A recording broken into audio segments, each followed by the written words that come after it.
Okay, did you start? Okay. We're in the manual room here at the Floyd County Museum. This is where we keep at least part of our collection of original manuals that we can sell. One example of that is our 1800s tractor operator's manual. You can see this whole big stack we have. We have a bunch of operator's manuals for the 1800 tractor. This one's Series B.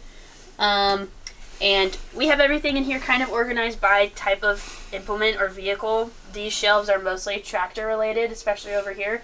But the majority of the room is implements. Here's another example of an implement manual. Model 46 JTC Trencher. I like the font on it because that's a little different from some of the other manuals you see. But we can walk around and you can see more of the manual room. We got plenty of power unit manuals here. That's a whole shelf full of them. Mm-hmm.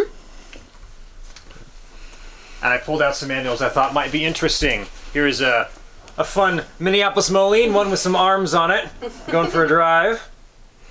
And again, Minneapolis Moline, they had a cute thing where they would spell things with an O at the end because tractor is spelled with an O. So that's a harvest store, you know.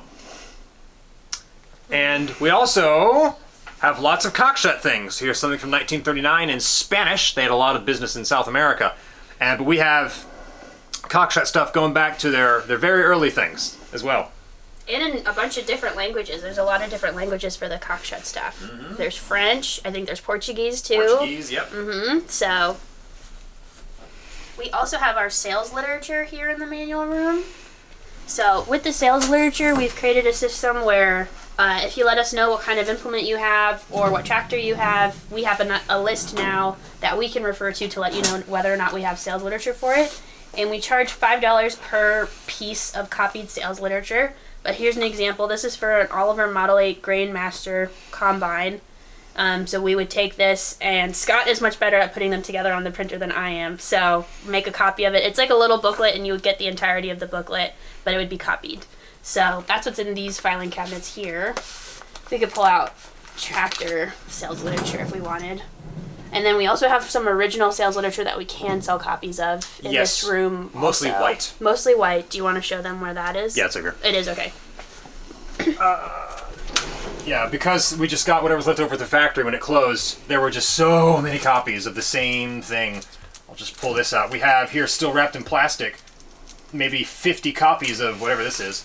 The new 273 and 274 disc harrows. Mm-hmm. And so we'd sell these, of course, not all together, but individually. Mm-hmm. A lot of white farm equipment stuff for tractors, too. And you can have an original copy of that sales literature. Yes. Because we have so many copies of it, we can spare them. Right, right.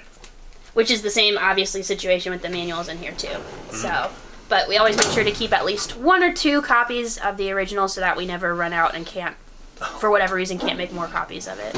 And all those new idea fans out there, we got plenty for you, too.